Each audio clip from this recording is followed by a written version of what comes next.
Shalom saudara-saudara yang terkasih dalam Kristus Yesus, Horas Mahubata Haganupan. Saudara yang terkasih dalam Kristus Yesus, terlebih jemaat GKPS Resort Kalimantan Timur yang beribadah di rumah pada saat ini, kami kembali menyapa saudara-saudara yang dikasihi Tuhan, Haganup Kuryaner Gani Tuhanta, Ibagas Ianantabe. Maka hari ini kami kembali berharap semoga saudara-saudara yang terkasih senantiasa dalam perlindungan Tuhan, senantiasa dilimpahkan dengan kesehatan, sehingga kita senantiasa boleh bersuka cita dalam kasih karunia Tuhan. Maka jemaat yang dikasihi Tuhan, pada saat ini kita akan mendengarkan firman Tuhan di tempat kita masing-masing. Maka sebelum kita mendengarkan firman Tuhan, mari kita siapkan hati dan pikiran kita bersatu dalam doa. Kita berdoa. Kami sungguh sangat bersyukur kehadirat-Mu ya Allah Bapa Tuhan kami, buat segala kasih-Mu yang melimpah, buat segala anugerah-Mu yang Kau percayakan kepada kami, yang memperkenankan kami pada saat ini masih boleh memuji dan memuliakan nama-Mu. Pada saat ini ya Tuhan, kami rindu untuk mendengarkan firman-Mu. Biarlah Roh Kudus Tuhan yang menaungi hati dan pikiran kami. Biarlah Roh Kudus Tuhan yang bekerja dalam kehidupan kami, yang bekerja dalam hati kami, mengajari dan menuntun kami untuk boleh mengimani firman Tuhan. Biarlah Roh Kudus Tuhan yang senantiasa menuntun kami untuk mengerti kebenaran firman-Mu, agar kami bertumbuh dan berbuah di dalam iman dan kepercayaan kepada-Mu. Berfirmanlah Tuhan lewat hamba-Mu, sebab kami telah siap untuk menerima kebenaran firman-Mu. Di dalam nama Anak-Mu Yesus Kristus, kami berdoa dan mengucap syukur. Amin. Saudara-saudara terkasih, firman Tuhan yang sampai pada kita pada minggu ini, Minggu Judika, 29 Maret 2020. Minggu kedua kita beribadah di rumah kita masing-masing. Diambil dari 2 Petrus 1, ayat 1 sampai dengan ayat yang ke-9. Kami akan bacakan firman Tuhan yang tertulis dalam 2 Petrus 1, ayat 1 sampai dengan ayat yang ke-9. Dari Simon Petrus, hamba dan rasul Yesus Kristus, kepada mereka yang bersama-sama dengan kami memperoleh iman oleh karena keadilan Allah dan Juru Selamat kita, Yesus Kristus. Kasih karunia dan damai sejahtera melimpahi kamu oleh pengenalan akan Allah dan akan Yesus Tuhan kita. Karena kuasa ilahinya telah menganugerahkan kepada kita segala sesuatu yang berguna untuk hidup yang saleh oleh pengenalan kita akan Dia yang telah memanggil kita oleh kuasanya yang mulia dan ajaib. Dengan jalan itu, Ia telah menganugerahkan kepada kita janji-janji yang berharga dan yang sangat besar, supaya olehnya kamu boleh mengambil bagian dalam kodrat ilahi dan luput dari hawa nafsu duniawi yang membinasakan dunia. Justru karena itu, kamu harus dengan sungguh-sungguh berusaha untuk menambahkan kepada imanmu kebajikan, dan kepada kebajikan pengetahuan, dan kepada pengetahuan penguasaan diri, kepada penguasaan diri ketekunan, dan kepada ketekunan kesalehan, dan kepada kesalehan kasih akan saudara-saudara, dan kepada kasih akan saudara-saudara, kasih akan semua orang. Sebab apabila semuanya itu ada padamu dengan berlimpah-limpah, kamu akan dibuatnya menjadi giat dan berhasil dalam pengenalanmu akan Yesus Kristus Tuhan kita. Tetapi barang siapa tidak memiliki semuanya itu, ia menjadi buta dan picik, karena ia lupa bahwa dosa-dosanya yang dahulu telah dihapuskan. Demikian pembacaan firman Tuhan. Saudara-saudara yang terkasih dalam Kristus Yesus, ada ungkapan yang sering kita dengar mengatakan, tak kenal maka tak sayang. Sehingga dalam setiap pertemuan kita selalu terlebih dahulu memperkenalkan diri kita. Dan kemudian ada juga gambaran yang sering diperlihatkan di tengah-tengah kita, bahwa status mempengaruhi orang memperlakukan yang lain. Status kita, baik status sosial, baik status ekonomi, sering mempengaruhi manusia untuk memperlakukan sesamanya. Sehingga memang hal ini adalah hal yang sangat mempengaruhi kehidupan dan hubungan dengan sesama. Maka pada pengantar khotbah kita dalam 2 Petrus ini, yang pertama Petrus memperkenalkan dirinya, bahwa Simon Petrus yang kemudian oleh Yesus Kristus mendapatkan gelar sebagai batu karang yang teguh. Dia mendapatkan gelar dan status itu karena memang anugerah Yesus Kristus, anugerah Allah yang mengizinkan dia, yang memberikan semangat dan kekuatan kepadanya untuk menjadi seorang hamba Tuhan yang tangguh, seorang rasul yang tangguh. Dia yang menerima kasih karunia dan damai sejahtera yang daripada Yesus Kristus di dalam setiap tantangan, di dalam setiap rintangan, dan di dalam kesetiaannya akhirnya dia boleh semakin mengenal Allah dan Tuhan yang dia sembah. Maka dia memperkenalkan dirinya di dalam ayat 1 dan ayat 2 bahwa dia adalah rasul Allah yang memperoleh iman oleh karena keadilan Allah dan juru selamat kita. Maka secara terang-terangan Petrus memperkenalkan dirinya bahwa dia memperoleh iman bukan karena kehebatannya, tapi dia memperoleh iman karena keadilan Allah yang memenangkan dia, karena keadilan Allah yang dinyatakan dalam kehidupannya. Maka dalam keadilan itu dia bekerja, dalam keadilan itu dia berkarya, dalam keadilan itu dia berjuang melanjutkan penginjilan. Maka saudara-saudara terkasih dalam Kristus Yesus, surat 2 Petrus ini disebut juga sebagai surat terakhir atau wasiat dari Rasul Petrus. Mengapa? Karena ini disampaikan oleh Rasul Petrus di detik-detik terakhir kehidupannya. Maka dalam surat atau wasiat terakhir ini ada panggilan yang kembali ditegaskan oleh Rasul Petrus kepada jemaat yang ada di Asia Kecil, yang pada saat itu menghadapi tantangan dari nabi dan guru-guru palsu di tengah-tengah mereka. Kristus yang telah datang ke dunia untuk menjadi juru selamat, memilih umatnya, dan kemudian kelak ia akan datang kembali untuk menyambut umatnya ke dalam kemuliaan kerajaannya yang abadi.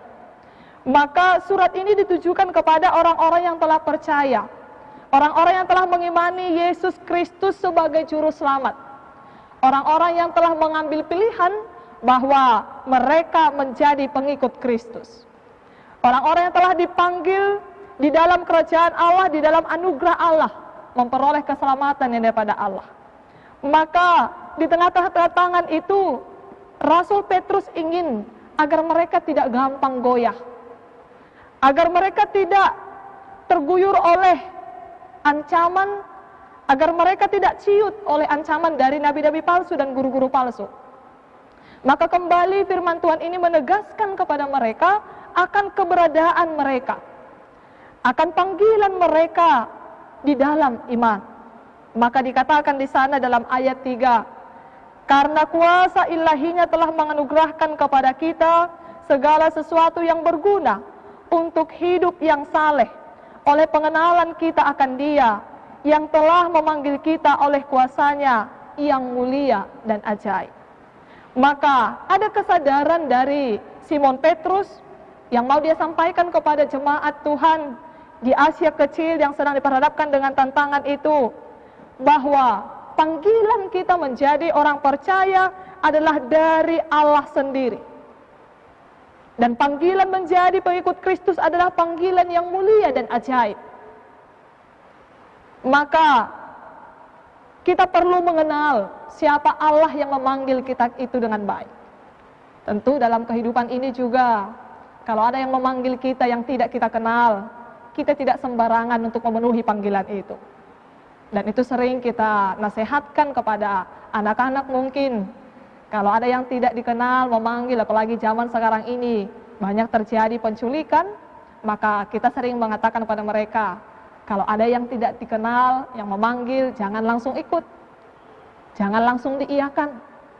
Nah, maka pada saat ini Simon Petrus juga mau menyatakan kita harus mengenal dengan baik siapa yang memanggil kita. Kita harus memahami dengan baik siapa yang telah memilih dan memanggil kita. Maka ditegaskan bahwa pemanggilan kita adalah pemanggilan yang mulia dan ajaib. Pemanggilan untuk menerima anugerah keselamatan. Maka dengan mengenal Allah yang memanggil kita, dengan memahami panggilan yang mulia dan ajaib itu, maka kita boleh melihat janji-janji Tuhan yang berharga dan yang sangat besar di dalam kehidupan kita. Jadi kalau kita tidak memahami siapa yang memanggil kita, siapa yang memilih kita, maka kita tidak mampu juga mempercayai janji-janji yang Dia nyatakan kepada kita. Maka saudara terkasih, di tengah-tengah tantangan itu, mari kita lihat di dalam ayat 5 dan ayat yang ke-7, dikatakan di sana, ada panggilan untuk bersungguh-sungguh. Ada panggilan untuk mengambil bagian dalam kodrat ilahi, seperti yang dikatakan di dalam ayat yang keempat. Kalau dalam perjanjian baru memang banyak disebutkan bahwa pengertian dari iman itu adalah percaya kepada Kristus. Seperti yang dikatakan dalam Ibrani 11 ayat 1. Iman adalah dasar dari segala sesuatu yang kita harapkan dan bukti dari segala sesuatu yang tidak kita lihat. Tapi pada kebenaran firman Tuhan pada saat ini, pada minggu Judika ini, firman Tuhan mau dinyatakan kepada jemaat yang ada di Asia Kecil dan juga kepada kita, bahwa iman itu bukan hanya persoalan percaya.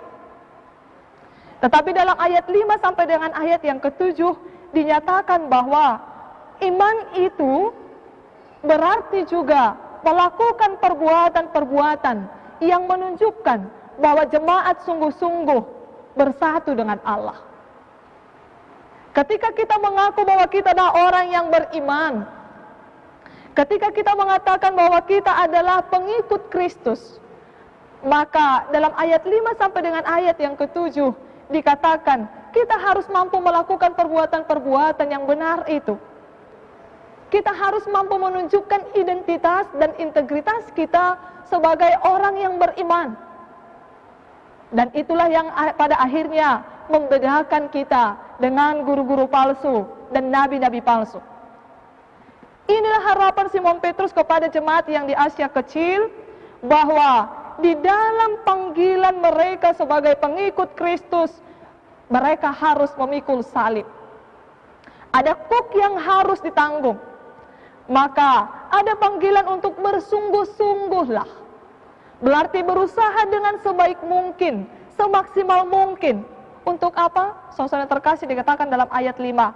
Untuk menambahkan kepada imanmu kebajikan, dan kepada kebajikan pengetahuan.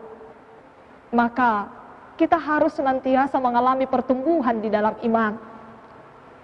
Kita harus senantiasa berusaha dengan bersungguh-sungguh menjalani kehidupan ini, semaksimal mungkin melakukan banyak hal kebenaran untuk menumbuhkan iman kita. Supaya kita semakin hari semakin naik kelas. Supaya kita semakin hari semakin menuju ke dalam kesempurnaan. Supaya kita semakin hari semakin mengenal siapa Tuhan yang kita sembah. Maka harus ada usaha dari orang yang percaya. Benar, sering kita mengatakan bahwa anugerah itu untuk semua orang. Sekali untuk selamanya. Dan semua orang yang percaya pasti masuk surga. Benar? Tapi dalam firman Tuhan pada saat ini, Allah yang adil itu, Tuhan yang maha adil itu mengatakan bahwa iman itu harus bertumbuh. Dan pertumbuhan iman itu terlihat dari kehidupan kita sehari-hari. Ketika kita dihadapkan kepada tantangan, ketika kita dihadapkan kepada ancaman, maka itu adalah bagian dari ujian iman yang harus kita hadapi. Maka mari lihat bagaimana iman kita semakin hari semakin bertumbuh, ketika kita semakin hari juga semakin menghadapi banyak masalah. Dan pada saat ini juga kita diperhadapkan dengan tantangan iman, di mana virus corona atau COVID-19 membuat kita harus beribadah di rumah. Ada dampak positif, tapi ada banyak kekhawatiran di sana. Banyak nyawa yang dipertaruhkan di sana. Banyak ketakutan di sana. Maka saudara yang terkasih, ketika ini kita jadikan menjadi ujian iman. Ketika ini kita jadikan untuk sebagai tantangan dalam iman, maka diharapkan lewat firman Tuhan, seperti jemaat di Asia kecil, kita harus memiliki iman yang tahan uji.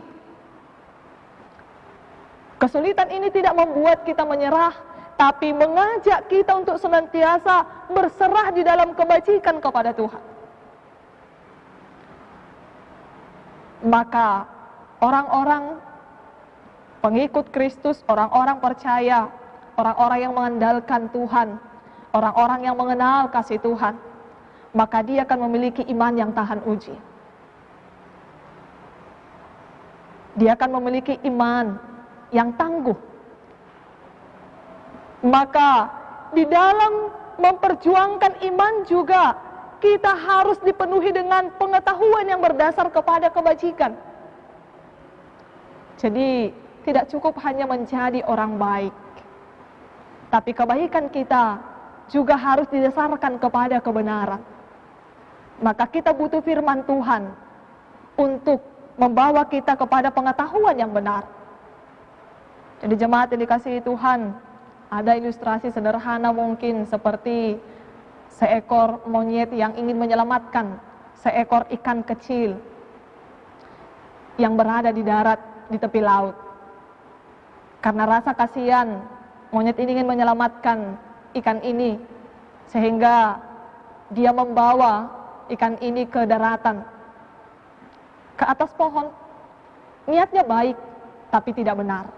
Sehingga maksudnya untuk menyelamatkan, tapi justru menyesatkan dan mematikan. Maka segala kebaikan, segala perbuatan, segala iman kita harus didasarkan kepada kebajikan dan pengetahuan. Pengetahuan akan firman Tuhan, pengetahuan akan kebenaran. Sehingga ngebahasa Simalungun, yang kita lakukan bukan hanya persoalan hasomalan, tapi juga persoalan hasitongan. Dan saudara terkasih, maka pengetahuan itu akan membawa kita kepada penguasaan diri. Mari lihat bahwa dunia ini semakin binasa karena semakin sulit manusia menguasai diri. Seperti yang dikatakan dalam ayat 4, bahwa nafsu duniawi yang membinasakan dunia. Ketika kita tidak mampu menguasai diri, maka buah-buah roh yang tertulis dalam Galatia 5 ayat 22, bagaimana mungkin kita bisa mendapatkannya? Kita tidak mampu menguasai pikiran kita. Kita tidak mampu menguasai ketakutan kita. Kita tidak mampu menguasai kedagingan kita. Maka ujung-ujungnya adalah kehancuran. Maka iman itu harus sampai juga kepada penguasaan diri. Dan penguasaan diri itu harus sampai kepada ketekunan. Bertekunlah. Ini bahasa Simalungun. Hununut das dohape. Bertekunlah dalam doa. Saat ini memang kita diperhadapkan dengan kehidupan yang serba instan. Makan serba instan. Kemudian ya kadang-kadang mungkin jodoh pun harapannya sangat instan. Ya, kenal sekali langsung jadi. Tapi persoalan iman, ujian iman akan dinyatakan ketika kita diperhadapkan dengan persoalan-persoalan yang menuntut kita untuk senantiasa bersabar dan bertekun. Bahwa ternyata jawaban doa juga tidak selamanya seperti anggur ini bahasa Malungun haratun lasina. Di situ diminta langsung terkabul. Maka dalam memperjuangkan iman supaya memiliki iman yang tahan uji, di dalam melihat keadilan Allah untuk menyelamatkan kita, kita butuh yang namanya ketekunan. Maka itu yang dialami oleh Simon Petrus dalam perjalanan kehidupannya. Bagaimana dia jatuh bangun sebagai hamba Allah. Bagaimana dia pernah ingkar janji kemudian bangkit kembali dan kembali bertekun dalam panggilannya.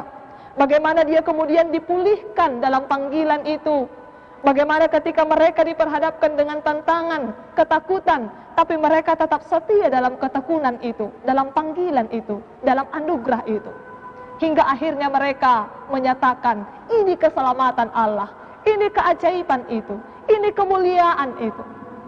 Maka saudara yang terkasih dalam Kristus Yesus, jemaat yang dikasihi Tuhan, saat ini juga kita diminta untuk senantiasa bertekun dalam iman.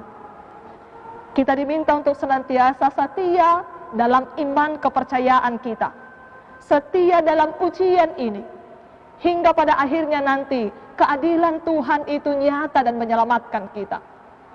Tidak berapa lama lagi kita akan memasuki masa-masa Via Dolorosa. Kita akan memasuki Jumat Agung. Bagaimana kita diingatkan kembali Yesus Kristus dalam perjalanannya, di dalam kesakitannya, tapi dia tetap setia dan dia tetap tahan uji hingga di kayu salib, hingga kebangkitannya. Maka demikian juga yang diharapkan dari kita orang-orang yang percaya. Saat ini mungkin kita diperhadapkan dengan rasa sakit. Saat ini mungkin kita diperhadapkan dengan nabi-nabi palsu yang mempertanyakan iman kita, yang mempertanyakan kepercayaan kita, yang mempertanyakan kesalehan kita, yang mempertanyakan ketekunan kita. Tapi jadikan semua itu sebagai ujian iman. Jadikan itu sebagai batu loncatan untuk kita mampu pada akhirnya melihat keadilan Tuhan. Untuk kita pada akhirnya boleh diselamatkan dalam kasih Tuhan. Maka tetaplah setia hingga akhir.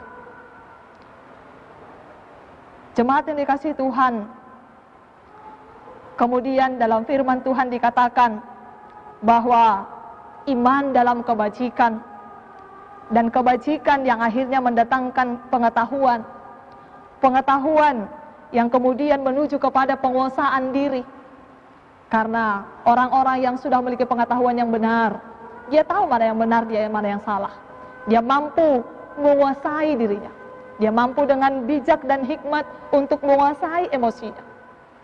Dan kemudian dalam penguasaan diri kita dihantarkan kepada ketekunan. Karena persoalan itu datang silih berganti. Karena sakit, penyakit datang silih berganti. Karena tantangan dan rintangan datang silih berganti. Kita tidak tahu bagaimana ujungnya, tapi kita dituntut untuk senantiasa tetap dalam ketekunan. Dan kemudian mari lihat bagaimana ketekunan itu menghantarkan kita kepada kesalehan, hidup yang saleh. Maka benarlah bahwa Allah bisa karena biasa.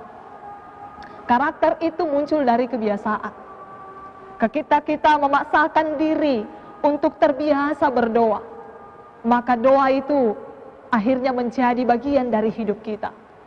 Ketika kita tidak berdoa, sepertinya ada sesuatu yang kurang dalam diri kita. Ketika kita berusaha di dalam kasih Tuhan, meminta kuasa Tuhan untuk membantu kita menjadi orang yang sabar, maka percayalah, pada akhirnya kita akan menjadi orang yang penyabar. Karena kebiasaan itu menjadi karakter dalam diri kita. Ketika kita berjuang keras untuk senantiasa menjadi orang yang jujur, maka ketika kita mengatakan satu kebohongan, maka kita tidak akan tenang dalam kehidupan kita. Dan kita akhirnya menjadi orang yang memiliki karakter yang senantiasa jujur. Maka saudara yang terkasih, maka kita diharapkan senantiasa bertekun di dalam kebenaran itu, dalam kasih Tuhan itu, supaya itu menjadi jati diri kita. Menjadi jati diri orang Kristen, menjadi integritas kita. Sehingga ketika orang menyebut kita, oh dia yang penyabar, oh dia yang pemaaf. Sehingga ketika orang menyebutkan nama kita, identitas yang disebutkan adalah karakter ilahi. Identitas yang dimunculkan adalah karakter Kristus. Maka sesudah yang terkasih dalam Kristus Yesus, ketika itu disempurnakan dalam kehidupan kita, maka mari lihat, harus dinyatakan dalam kehidupan sehari-hari. Iman, pengetahuan, kebajikan, penguasaan diri, bahkan kesalehan itu harus dinyatakan dalam kehidupan sehari-hari. Itu dikatakan dalam ayat 7, dan kepada kasih akan saudara-saudara, kasih akan semua orang. Maka harus ada aksi nyata dari apa yang telah kita dapatkan, yaitu kepedulian kepada sesama. kita mampu mengasihi orang-orang terdekat kita dan semua orang, maka terlebih dahulu kita harus peduli kepada orang yang berada di sekitar kita. Kemudian kita masuk kepada cakupan yang lebih luas kepada orang-orang di seluruh muka bumi ini. Sehingga jauhlah dari orang-orang yang benar hidup dalam Kristus, yang mengatakan di tengah-tengah keluarga kita, ya kita baik di depan umum, tapi di tengah-tengah keluarga kebaikan dan kasih kita itu dipertanyakan. Tapi ketika kita sudah benar-benar hidup dalam kesalehan dalam Kristus Yesus, maka orang-orang terdekat kita lah orang-orang yang terlebih dahulu boleh merasakan bagaimana kasih Allah itu bekerja dalam diri kita. Bagaimana kemuliaan Tuhan itu terpancar dalam diri kita. Bagaimana kita memberikan diri dalam kodrat ilahi. Bagaimana kita mengambil bagian dalam panggilan Tuhan itu. Artinya kita memberikan diri menjadi berkat karena kita telah diberkati oleh Tuhan. Maka saudara yang terkasih, uniknya adalah ayat 5 sampai dengan ayat yang ke-7 ini bukan hal yang pertama sekali didengar oleh jemaat yang ada di Asia Kecil. Mengapa? Karena pada saat itu para ahli filsafat dan kemudian para ahli-ahli agama di dunia Romawi juga telah mengajarkan hal yang demikian. Tentang bagaimana pengetahuan, bagaimana itu hikmat kebajikan dan penguasaan diri, bagaimana ketekunan dan hidup saleh. Aliran-aliran agama yang lain juga telah mengajarkan itu, dan filsafat-filsafat, ahli filsafat dunia Romawi juga telah memperdengarkan itu di tengah-tengah mereka. Sehingga ini bukan hal yang baru bagi mereka. Tapi perbedaannya adalah di dalam ayat 8 sampai dengan ayat yang ke-9. Firman Tuhan ini menegaskan bahwa keadilan itu harus berdasar kepada pengenalan akan Yesus Kristus. Kebaikan itu harus berdasar kepada pengenalan akan Yesus Kristus. Pengampunan itu harus berdasar kepada pengenalan akan Yesus Kristus. Ketekunan itu harus berdasar kepada pengenalan akan kasih Yesus Kristus. Sehingga ketekunan itu tidak mengecewakan. Sehingga kebaikan itu tidak mendatangkan kemarahan. Itu yang dikatakan dalam ayat 8 sampai dengan ayat yang ke-9.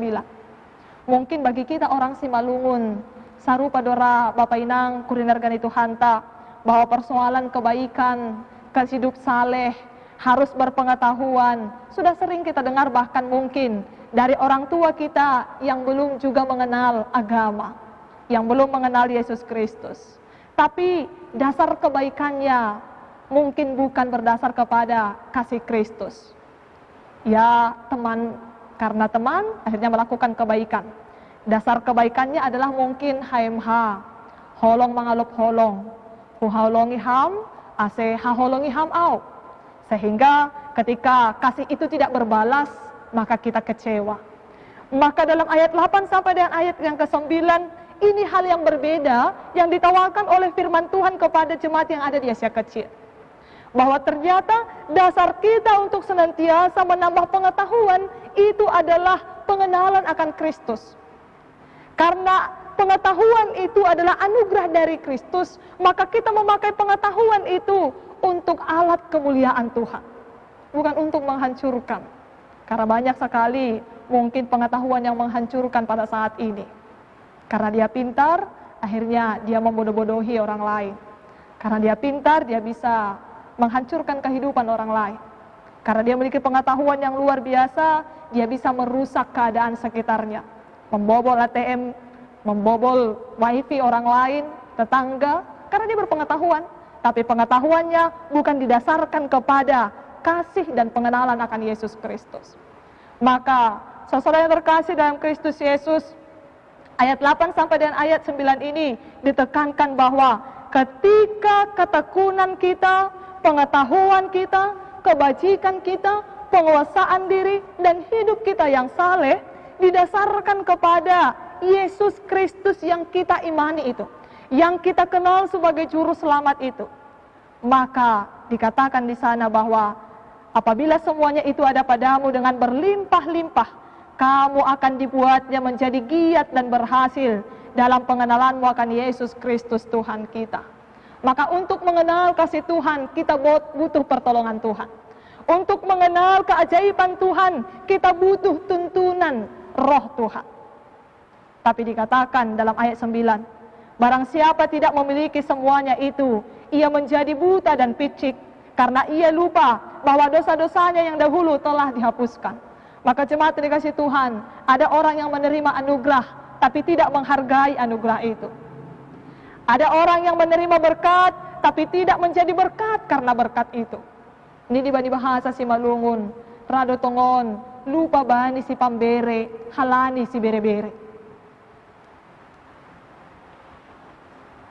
Ibere bata hasil panen na luar biasa, tapi halanya hasil panen ay do humahita lang rohu bani si pamberean. Mengapa? Karena mereka dibutakan oleh pemberian itu. Mereka dibutakan oleh anugerah itu. Pemikiran mereka tidak dicerahkan dalam anugerah Tuhan itu. Sehingga mereka menjadi orang yang picik. Sehingga mereka mengaku beriman tapi tidak dinyatakan dalam kesalehan hidup. Justru hidupnya bukan saleh tapi selalu salah. Justru pengajarannya bukan lagi saleh tapi selalu salah.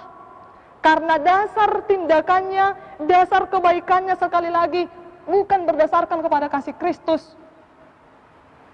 tapi terpusat kepada dirinya, terpusat kepada pengetahuannya, terpusat kepada pemikirannya. Maka mari saudara-saudara yang terkasih dalam Kristus Yesus, kita adalah orang-orang yang telah dibukakan mata imannya. Kita adalah orang-orang yang telah dianugerahkan pengetahuan yang benar. Kita adalah orang-orang yang telah dikuatkan Tuhan. Kita adalah orang-orang yang telah dipanggil dalam kemuliaan dan keajaibannya. Maka saat ini jikalau kita boleh kuat, itulah karena keajaiban Tuhan. Maka saat ini jikalau kita boleh senantiasa setia dalam Tuhan, itu adalah karena kuasa Tuhan yang senantiasa berkarya dalam hidup kita. Maka saatnya sekarang, mari kita mengambil bagian dalam kodrat ilahi. Kita mengambil bagian dalam panggilan Tuhan. Maka saatnya sekarang kita meluputkan hawa nafsu duniawi yang mampu membiasakan dunia ini. Contoh sederhana, dengan kita mampu berdiam diri untuk stay at home, mengikuti anjuran pemerintah.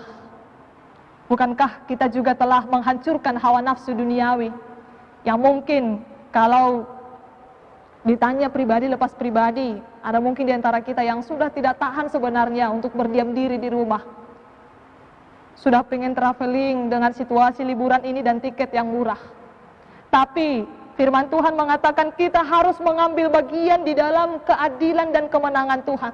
Kalau kita mau dipakai Tuhan untuk ikut menyelamatkan dunia ini, bukan berarti kita harus disalibkan lagi di sana. Tidak. Bukan berarti kita harus ikut tersalib di Golgota, tapi kita harus memikul salib kita, menahan diri kita, menguasai diri kita.